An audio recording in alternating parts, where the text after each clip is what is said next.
Okay, ഇനി ചെങ്ങന്നൂർ മണ്ഡലമാണ് നമ്മൾ നോക്കുന്നത്. 11 ലോക്കൽ ബോഡി ഉണ്ട് ചെങ്ങന്നൂരിൽ. വലിയ മണ്ഡലമാണ്. ചെങ്ങന്നൂർ മുനിസിപ്പാലിറ്റിയും 10 പഞ്ചായത്തും ഉണ്ട്.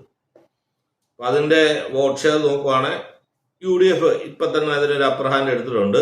UDFന് 46,336 വോട്ട് കിട്ടിയപ്പോൾ LDFന് UDFന് 32.33%. 1/3 വോട്ട് കഷ്ടേ ഉള്ളൂ. 1/3 കുറവാണ്, 3-1.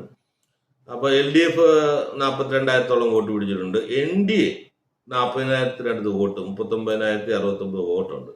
NDAക്ക് ശക്തമായ ഒരു സാന്നിധ്യമുള്ള മണ്ഡലമാണല്ലോ ഇത്. സ്വതന്ത്ര ഒരു 13,000-14,000 വോട്ട് പിടിച്ചിട്ടുണ്ട്. മെമ്പർമാർ നോക്കി കഴിഞ്ഞാൽ UDFന് 59 മെമ്പർമാർ, LDFന് 58, NDAക്ക് 54. 50 കൂടെ NDAക്ക് മെമ്പർമാരുള്ള ഒരു മണ്ഡലമാണ്. സ്വതന്ത്ര 15. സത്യം പറഞ്ഞാൽ ഇതൊരു ശക്തമായ ത്രികോണ മത്സരം നടക്കുന്ന ഒരു മണ്ഡലമാണ് കേട്ടോ. പാർട്ടി ബേസിൽ നമുക്ക് എന്തായാലും ഇപ്പോഴുള്ള കാൻഡിഡേറ്റ്സിനെ നോക്കാം. കോൺഗ്രസിന്റെ ക്രിസ്ത്യൻ കാൻഡിഡേറ്റ് AB കുര്യാക്കോസ് ആണ്. CPMന്റെ സജി ചെറിയാണ്, അദ്ദേഹം സിറ്റിംഗ് MLA ആണ്, ക്രിസ്ത്യൻ സമുദായത്തിൽ നിന്ന് തന്നെയാണ്.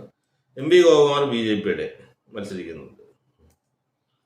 ഇപ്പോഴത്തെ കണ്ടീഷനിൽ ചെങ്ങന്നൂർ നമുക്കൊന്നും പറയാൻ പറ്റാത്തൊരു സ്ഥിതിയാണല്ലോ. എന്തായാലും LDFന്റെ സിറ്റിംഗ് സീറ്റാണ് സജി ചെറിയാനെതിരെ. അപ്പം ഭരണവിരുദ്ധ വികാരം കൊണ്ട് സജി ചെറിയാന്റെ വോട്ട് എന്തായാലും കുറയും. ചെറിയാന്റെ വോട്ട് ഒരു 3,000-4,000 കുറഞ്ഞു കഴിഞ്ഞാൽ തന്നെ ഇപ്പോഴത്തെ ഇതില് UDFന് ഒരു അഡ്വാൻറ്റേജ് ഉള്ളതാണ്.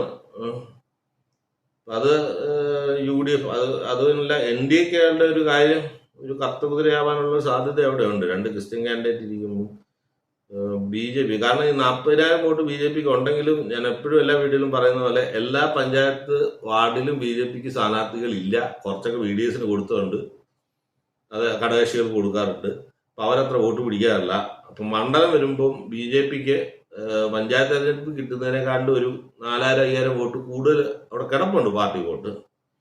അങ്ങനെ ആകുമ്പോൾ ഒരു 45,000 വോട്ടോളം BJPക്ക് സുഖമായിട്ട് കവർ ചെയ്യാൻ പറ്റും. UDFന്റെ അത്ര വലിയ ശക്തമായ കാൻഡിഡേറ്റായിട്ട് ഞാൻ കാണുന്നില്ല. LDFന് ഭരണവിരുദ്ധ വികാരമുണ്ട്. അതുകൊണ്ട് ഈ ചെങ്ങന്നൂർ മണ്ഡലം ഒരു സ്ലൈറ്റ് മാർജിനിൽ BJP എടുക്കുമെന്നാണ് എൻ്റെ ഒരു അനാലിസിസ്. അതില് ഒരു എന്താ പറയുക, അല്ലെങ്കിൽ വളരെ തിൻ മാർജിന് സെക്കൻഡ് ആവാം. പക്ഷെ എന്നാലും BJPക്ക് തന്നെയാണ് ഞാൻ കൂടുതൽ സപ്പോർട്ട് കൊടുക്കുന്നത്. BJPക്കും UDF 2ാം സ്ഥാനവും LDF 3ാം സ്ഥാനം ആവുമെന്നാണ് ചെങ്ങന്നൂർ എൻ്റെ ഒരു അനാലിസിസ്.